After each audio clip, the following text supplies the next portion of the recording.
अरे वाह। साथियों का आज की प्रेस कॉन्फ्रेंस में मैं इस्तेकबाल करता हूँ।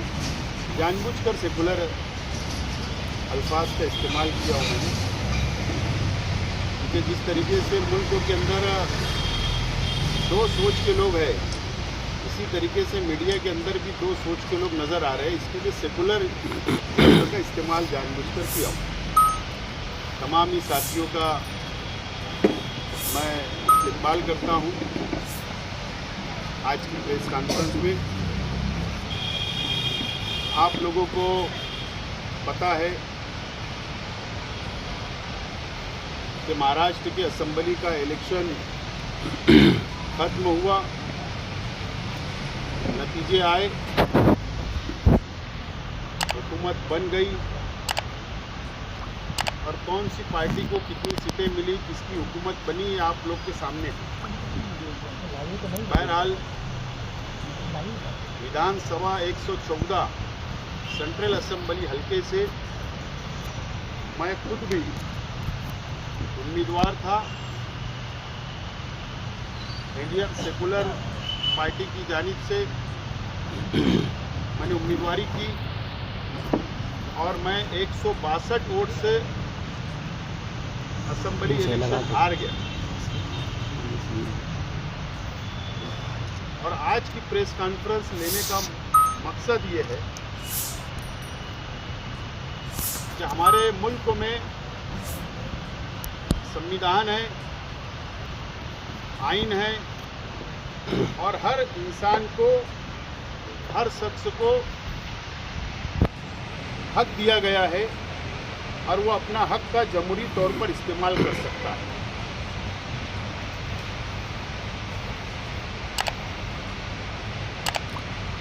(1951) का एक्ट है, अगर कोई शख्स इलेक्शन हारता है या उसको ऐसा लगता है कि मेरे खिलाफ में कानून के हिसाब से इलेक्शन नहीं हुआ, इलेक्शन कमिश्नर ऑफ इंडिया की गाइडलाइन के मुताबिक इलेक्शन नहीं हुआ, तो वो जो कैंडिडेट जीतता है उसके खिलाफ में वो इलेक्शन पिटीशन फाइल कर सकता है, दाखिल कर सकता है। और उसकी मुद्दत, उसका जो टाइमिंग होता है वो 45 दिन के अंदर उसको इलेक्शन पिटीशन दाखिल करना होता है। और मैंने भी election petition Mumbai high court में जीते हुए उम्मीदवार मोहम्मद इस्माइल अब्दुल खालिद के खिलाफ में इलेक्शन पिटीशन मैंने दाखिल किया और उसका जो नंबर है, जो मैंने पिटीशन सबमिट किया हूँ, उसका जो नंबर है 290/4/1/2025 को मैंने दाखिल किया हूँ, सबमिशन किया हूँ। और मेरे जो वकील है एडवोकेट पटवर्धन, जो सीनियर काउंसिल है, और एडवोकेट भूषण, ये जूनियर वकील है, इनके ज़रिए मैंने मुंबई हाई कोर्ट में इलेक्शन पिटीशन दाखिल किया हूँ 4 तारीख को। 7 तारीख को 45 दिन हो रहे हैं, लेकिन मैंने उससे अव्वल ही इलेक्शन पिटीशन फाइल कर दिया हूँ। इलेक्शन पिटीशन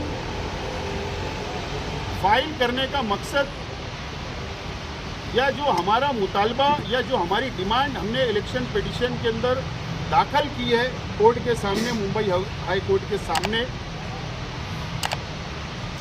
जिस दिन झारखंड और महाराष्ट्र का इलेक्शन डिक्लेयर हुआ, इलेक्शन कमिश्नर ऑफ इंडिया ने डिक्लेयर किया, उसी वक्त आचार संहिता जिस रोज डिक्लेयर हुई, उसी वक्त एक प्रेस नोट भी इलेक्शन कमिश्नर ऑफ इंडिया ने डिक्लेयर किए अपने साइट के ऊपर, और उसमें गाइडलाइन डिक्लेयर की गई। और वो जो गाइडलाइन थी, वो गाइडलाइन के अंदर साफ तौर पर ये लिखा हुआ था कि मजहब की बुनियाद पर, धर्म की बुनियाद पर वोट नहीं मांगी जा सकती। साफ तौर पर लिखा हुआ था और कानून भी है, कई सुप्रीम कोर्ट के जजमेंट भी है। मजहब की बुनियाद पर वोट नहीं मांगी जा सकती, धर्म की बुनियाद पर वोट नहीं मांगी जा सकती। जजमेंट भी सुप्रीम कोर्ट और कई हाई कोर्ट के जजमेंट भी आ चुके हैं। आज के जो एमआईएम के एमएलए है जिनके खिलाफ में मैंने इलेक्शन पिटीशन दाखिल किया हूं, उनके अपने स्टेट से आचार संहिता के बीच में, जिस रोज से आचार संहिता लगी और जहां पर आचार संहिता खत्म हुई या पेटी बंद हुई, उस पीरियड में जो एक्टिविटीज़ एमआईएम पार्टी की तरफ से की गई, उम्मीदवार की तरफ से की गई और उनके स्टेट से जिन जिन लोगों ने तकरीरें की मज़हब की बुनियाद पर, हमने उसको बेस बनाकर, मुद्दा बनाकर हमने इलेक्शन पिटीशन फाइल की। मैं उन तमाम ही लोगों का नाम नहीं लूँगा यहाँ पर, क्योंकि इलेक्शन पिटीशन में वो तमामी मटेरियल, तमामी सबूत हमने मुंबई हाई कोर्ट में दाखिल की है और मुंबई हाई कोर्ट की तरफ से उन लोगों को नोटिस निकलेगी, उनको पिटीशन उनको मिलेगी तो उसके अंदर बिल्कुल वाज़ेह हो जाएगा। इसलिए आज मैं उसके ऊपर कोई ज़्यादा बात नहीं करूँगा, लेकिन क्या क्या हमारे मुतालबात है, क्या डिमांड है, क्या मज़हब का सहारा लिया गया, वो तमाम ही बातें आज मैं आप लोगों के सामने थोड़ी तफसील में रखना चाहूँगा। तफसील में मैं आप लोगों के सामने बात को रखना चाहूँगा।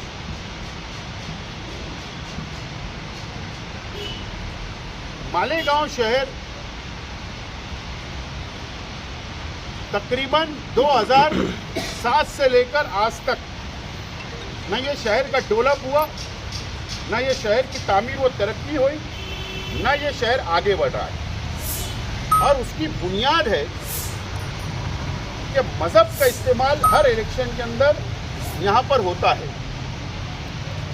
2007 से लेकर आज तक मज़हब का सहारा लिया गया, मज़हब का इस्तेमाल किया गया, इस तरीके से इलेक्शन लड़ा गया और आवाम के जज्बात से खेला गया और वोट हासिल की गई, इक़्तिदार हासिल किया गया, लेकिन शहर का तामीर व तरक्की नहीं हुई।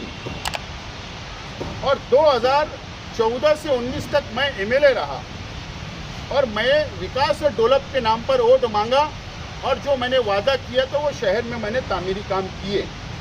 बहरहाल ये शहर को इस इलेक्शन में एक मर्तबा फिर मज़हब के सारे और मजहबी बातों के सारे ये शहर की आवाम को गुमराह किया गया और वोट हासिल कर ली गई और कामयाबी हासिल की गई। आप एक बात समझ लीजिए, मैं मुसलमान हूं, मैं ईमान वाला हूं। मेरे सामने जितने कैंडिडेट थे जो बैलेट पेपर पर रिकॉर्ड पर थे, आप बात समझ लीजिए, बैलेट पेपर पे थे, वो तमाम ही उम्मीदवार मुसलमान थे। कोई भी हमारा हिंदू भाई उसके अंदर नहीं था, सब मुसलमान थे। लेकिन तकरीरें ऐसी की गई,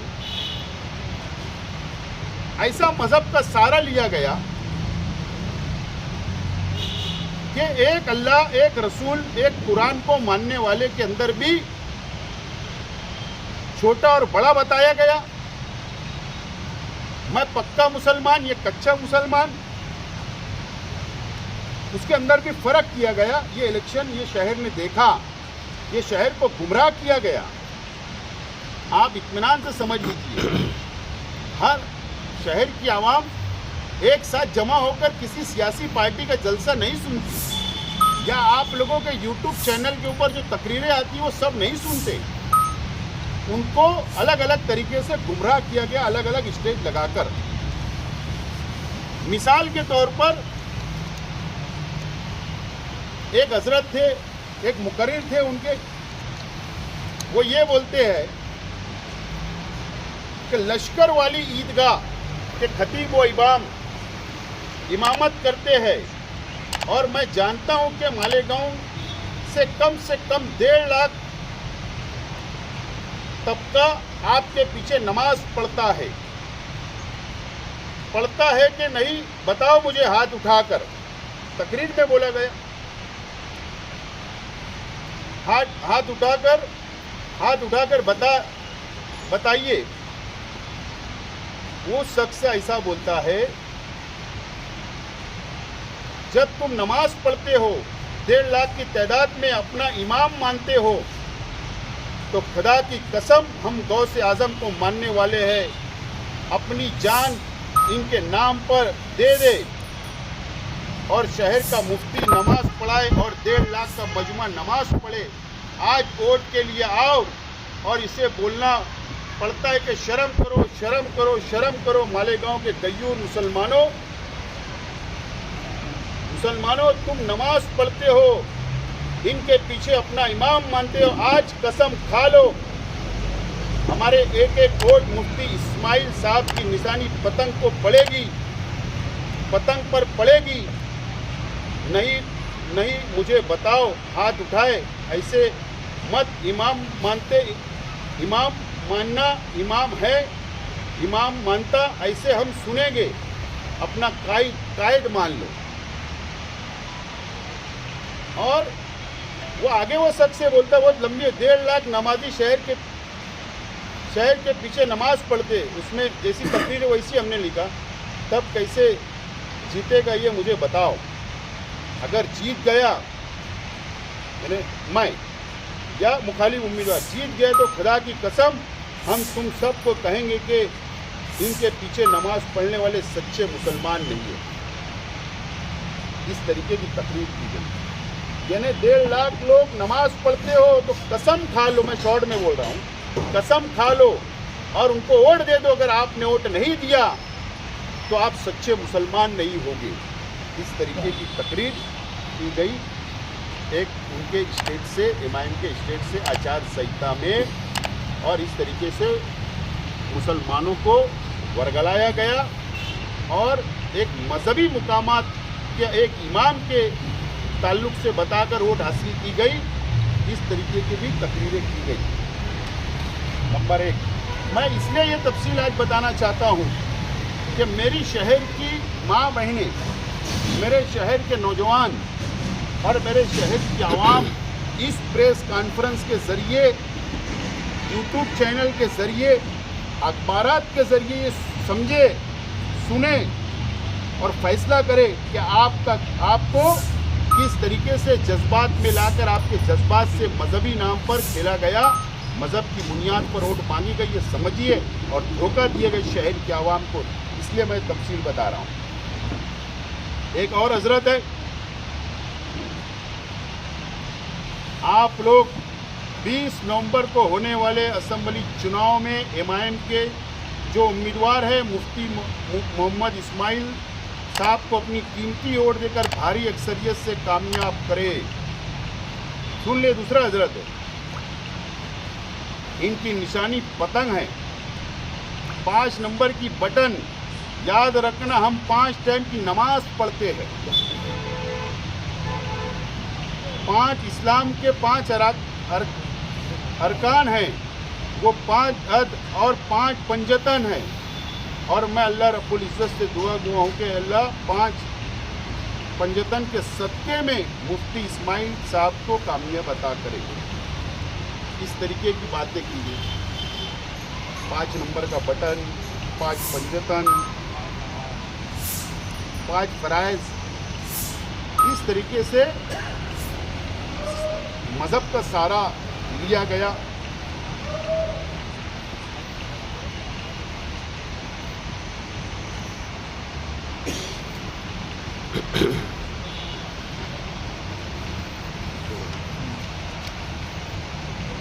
एक शख्स और है, अरे तुम जो हैदराबाद से आए थे, अरे तुम ड्रग्स को मालेगांव में आम करते हो, तुम ड्रग्स को मालेगांव में आम कर दिए। क्या क्या नाम है इसका? हाँ हाँ नहीं, हाँ नहीं नहीं, एक और नाम भी है, एक नाम भी है।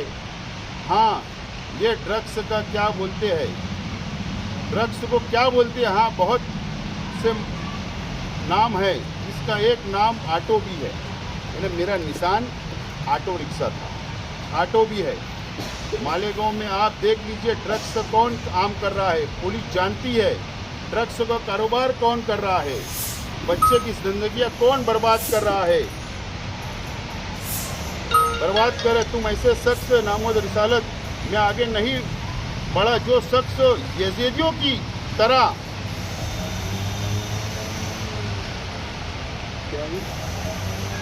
बेव कर रहे, बेव कर रहा है, गोली चलाने वाले का साथ दे रहे, जो शख्स तो वक्फ की जायदाद को खत्म करने वालों का साथ दे रहा है। यजीद मुझको बोला गया, मेरी निशान ऑटो थी, मुझे ड्रग्स को आम करने वाला बोला गया। ठीक है, ड्रग्स, नशा, ये पुलिस के रिकॉर्ड में शेख आसिफ के ऊपर एक भी क्रिमिनल केस नहीं है। लेकिन सबसे अहम चीज़ है कि यजीद बोला गया, जो तारीख के अंदर यजीद का किरदार क्या है, ये हर मुसलमान, हर ईमान वाला जानता है। इस तरीके का सारा मजहब का लिया गया। मैं आज जो उम्मीदवार थे, जो एमएलए है,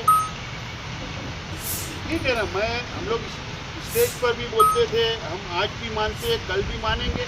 बीमारी हर इंसान को है, बीमारी का आना, बीमार होना, शिफा अल्लाह ताला देते हैं, इलाज भी होता है।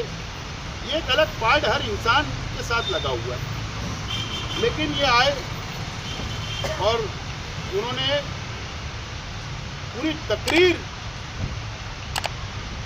रौनकाबाद के जलसे के अंदर, और मैं ऐसा मानता हूँ कि इंसानी तारीख में अगर मौत का सबसे ज़्यादा खतरनाक वाक़या अगर पेश आया है तो वो हमारे आका जनाब रसूलुल्लाह सल्लल्लाहु अलैहि वसल्लम की वालिदा माजिदा हज़रत आमना रज़ी अल्लाह ताला अन्हा का था। इन्होंने पूरी तारीख उस वक्त की बताकर एक तरीके से मुसलमानों को जज्बाती करने का काम और मजहबी टच करने का काम किया, और वो ऐसा बताने की कोशिश कर रहे थे कि जैसा उधर हुआ है वैसा मेरे साथ भी हुआ, ऐसा हमको लगता है, अंदाज है। तो ये जो बातें हैं, ये डेवलप, तामीर और तरक्की पे होना चाहिए था कि पूरी तारीख बताने की, इस्लाम की तारीख बताकर उनको हासिल किया गया, लोगों को वर्गलाया गया। ये बहुत लंबी है। और एक शख्स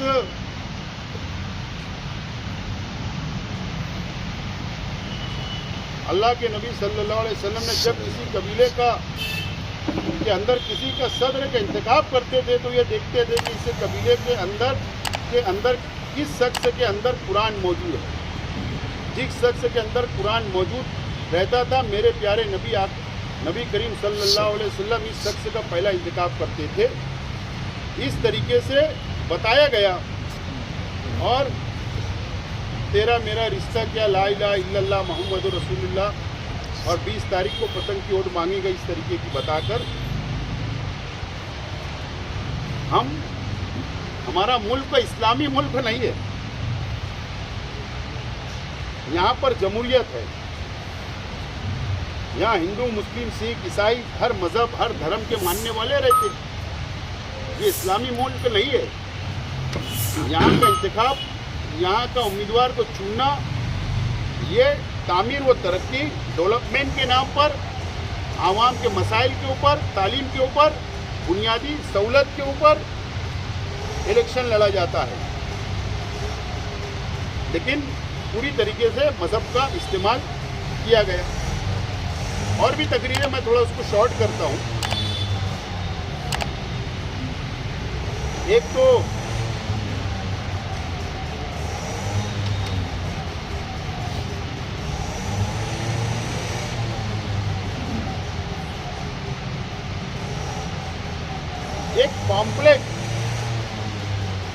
एक पॉम्पलेट निकाला गया इलेक्शन के वक्त में। एक पम्पलेट निकाला गया इलेक्शन के वक्तों में, मुफ्ती साहब की कामयाबी और फतेह के लिए बेहतरीन अमल। सबसे पहले पाक साफ होकर वजू करके काबा शरीफ की तरफ रुख करके बैठे और सब लगाकर बैठे और इसके बाद 100 मरतबा दरूद इब्राहिम पढ़े। ये पम्पलेट है।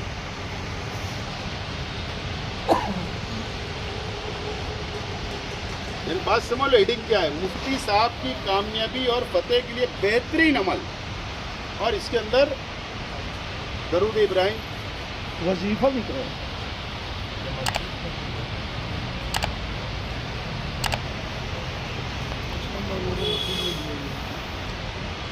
और इसकी फिर तर्जुमा भी लिखा गया है।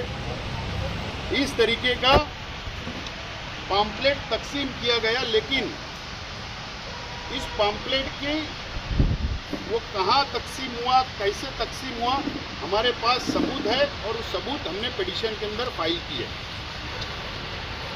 ये पम्पलेट तकसीम हुआ।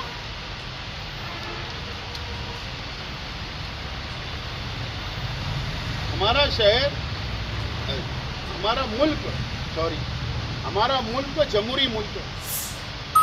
यहाँ पर किसी रियासत में मुल्क के अंदर 33% आरक्षण, रिजर्वेशन औरतों के लिए भी सियासत में रखा गया। चाहे वो लोकल बॉडीज का इलेक्शन हो, चाहे विधानसभा का हो, पार्लियामेंट का हो, सबको आज़ादी है। आदमी हो, औरत हो, सबको आज़ादी इलेक्शन लड़ने की। एक पम्पलेट तकसीम होता है, अपील। शहर की बाइज्जत इफराद और मेरी दीनी मेरी माँ बहनों से एक अपील। बुखारी शरीफ की हदीस में है कि वो कौम हरगिज़ भला नहीं कर सकती जिसने अपना सरबरा बड़ा किसी औरत को बनाया। इस इलेक्शन के अंदर 2 लेडीज उम्मीदवार भी थी, 2 लेडीज उम्मीदवार थी। बुखारी शरीफ के हदीस का हवाला दिया गया और इस तरीके का पम्पलेट तकसीम किया गया। ये जमहूरी मुल्क है, ये इस्लामी हुकूमत नहीं है। हिंदुस्तान में इस्लामी हुकूमत नहीं है, ये जमहूरी मुल्क है। हर धर्म, हर समाज के लोगों को आज़ादी है। आदमी और औरत को इलेक्शन लड़ने की आज़ादी है, लेकिन पम्पलेट तकसीम किया गया कि औरतों को अपना सरदार, अपना बड़ा ना बनाए, वोट ना दे। इस तरीके का भी पम्पलेट तकसीम किया गया।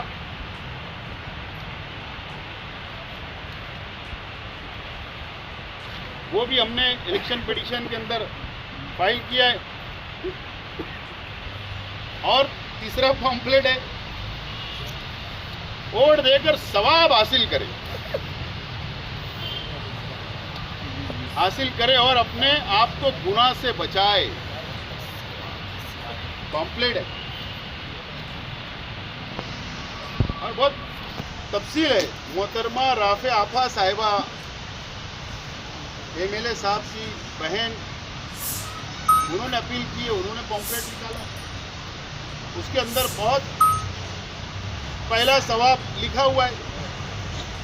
दूसरा सवाब वोट देना, देखो वो मैं शॉर्ट करता हूँ। पहला सवाब, वोट एक किस्म की गवाही है। दूसरा सवाब, वोट देना एक सिफारिश भी है। तीसरा सवाब, वोट देना एक जिम्मेदार बनाना भी है। पैसा लेकर वोट देना हराम भी है। और बाकी उसके अंदर पूरी तफसील बताई गई है कि वोट देकर सवाब हासिल करे तो किस किस किस्मों के ये उम्मीदवार कैसे है, क्या है, तो तमाम ही चीज़ें उसके अंदर भी लिखी गई है। इस तरीके से पॉम्पलेट है। और हमारे पास, मैं शॉर्ट कर रहा हूँ, हमारे पास वीडियो है, हमारे पास ऑडियो है, हमारे पास आज के MLA उस वक्त के उम्मीदवार बीमार पड़ गए तो औरतों का इज्तिमा बुलाया गया, औरतों को जमा किया गया दुआए सेहत के लिए। और वहाँ पर वोट मांगी गई, वोट। और महाराष्ट्र के तमाम ही एमआईएम के उम्मीदवारों के लिए वोट मांगी गई। वो सबूत भी हमारे अपने पास है, वो सबूत भी हमारे अपने पास है। वीडियो, ऑडियो, पॉम्पलेट, पेपर की कटिंग, ये तमाम ही सबूत हमारे अपने पास है। हमने जो इलेक्शन पिटीशन के अंदर दाखिल किया है, शहर की जमीयतुल उलमा या मुल्क की जमीयतुल उलमा का दस्तूर है, मेरे पास वो दस्तूर भी मौजूद है। मैंने दस्तूर मंगवाया और उसको मुकम्मल पढ़ा, तो शायद उसके अंदर लिखा होगा कि भाई वो मुकामी लेवल पर वो किसी उम्मीदवार को हिमायत दे सकते, ऐसे दस्तूर में लिखा होगा। मुझे भी शक हुआ तो मैंने मंगवाया, मैंने पूरा दस्तूर पढ़ा, उसमें कहीं भी लिखा नहीं है, जमीयतुल उलमा के दस्तूर में कहीं नहीं लिखा है कि तुम कोई भी उम्मीदवार का, कोई भी पार्टी के उम्मीदवार की हिमायत नहीं कर सकते, सब आज़ाद रहेंगे। लेकिन मालेगांव शहर की जमीयतुल उलमा एक दीनी समाजी मुसलमानों की तंजीम है, और मालेगांव शहर की जमीयतुल उलमा ने भी एमआईएम के उम्मीदवार की हिमायत की, मुफ्ती इस्माइल साहब की, और वोट देने की अपील की। ऐसे सबूत भी हमारे अपने पास अखबारात के अंदर छपा है, वो हमारे अपने पास है। जमाते इस्लामी, मुकामी जमाते इस्लामी ने भी आज के एमएलए उस वक्त के उम्मीदवार की हिमायत दी, वो भी एक दीनी तंजीम है। और ऐसे बहुत सबूत, मैं शॉर्ट कर रहा हूँ, बहुत सबूत हमारे अपने पास है। और हमने इलेक्शन पिटीशन फाइल की है। मज़हब की बुनियाद का सहारा लिया गया, मज़हब का इस्तेमाल किया गया, इस तरीके से सबूत के साथ इलेक्शन पिटीशन हमने दाखिल किया। और दूसरा मुतालबा जो इलेक्शन पिटीशन के अंदर जो हमने सबूत दिया है कि मैयत की वोट, जो लोग इंतकाल कर गए, जिनकी आज भी जो असेंबली का इलेक्शन हुआ, उस असेंबली के इलेक्शन के मतदान यादी में, वोटर यादी के अंदर जो लोग इंतकाल कर गए, ऐसे लोगों का भी वोट बचा हुआ था, बाकी था, वो डिलीट नहीं हुआ था, ऐसे लोगों की भी वोट इस इलेक्शन के अंदर गिरी हुई है। उनकी वोट किसी दूसरे आदमी को, दूसरी बहन को खड़ा करके वो वोट डलवाई गई है। इस तरीके के भी सबूत हमारे अपने पास हाथ लगे हैं। वो सबूत लगाकर भी हम लोगों ने कोर्ट के सामने रखा है कि इतनी वोट, मैयत की वोट गिरी हुई है।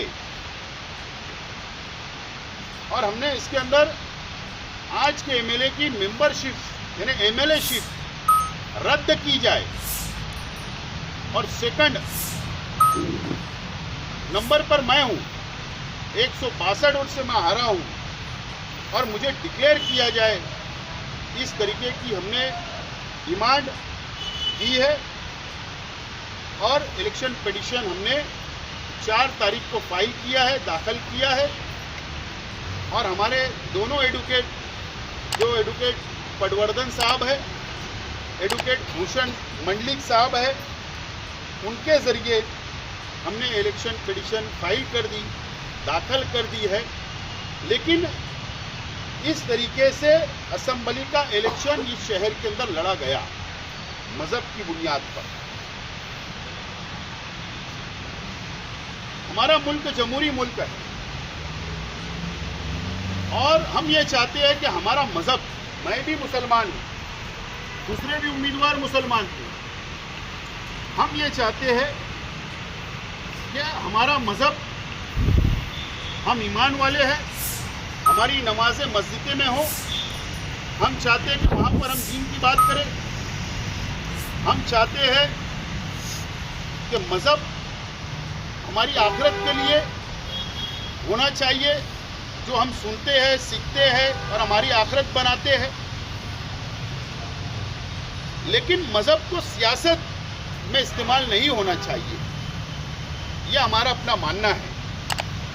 और इससे नुकसान ये हो रहा है कि मालेगांव शहर का डेवलप रुक रहा है, मालेगांव शहर की तामीर व तरक्की रुक रही है, मालेगांव के नौजवानों का एजुकेशन रुक रहा है, पावरलूम सनत की तरक्की नहीं हो रही है, शहर की तामीर व तरक्की नहीं हो रही है, शहर बहुत पीछे चला जाता जा रहा है और हमारे शहर को मजहबी शहर मानकर फिरका परस्त हमेशा हमारे शहर पे हावी होते जा रहे हैं। इसके लिए हमारे शहर का नुकसान हो रहा है। मैं चाहूँगा, उम्मीद करूँगा कि मैं अल्लाह और अल्लाह के रसूल सल्लल्लाहु अलैहि वसल्लम और कुरान और शरीयत को मानने वाला इंसान हूँ, लेकिन ये मेरा जिस मुल्क के अंदर मैं रह रहा हूँ उस मुल्क के आईन ने, संविधान ने मुझे जो हक दिया है, मैं मुंबई हाई कोर्ट के अंदर गया हूँ और मुझे उम्मीद है कि मुंबई हाई कोर्ट हमारी पिटीशन, हमारे डिमांड को सुनकर हमारे साथ इंसाफ करेगी, ऐसी उम्मीद है और इसके लिए हमने इलेक्शन पिटीशन फाइल किया है।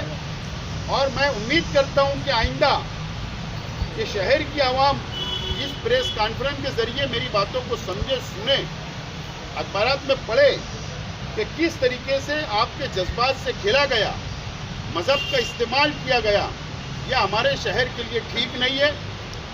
आइंदा शहर की आवाम से उम्मीद है कि तामीर व तरक्की के नाम पर आगे इलेक्शन में हिस्सा लेगी, ऐसी उम्मीद करता हूं और आप तमाम ही लोगों का शुक्रिया अदा करता हूं। इसीलिए यह आज की प्रेस कॉन्फ्रेंस बुलाई गई है।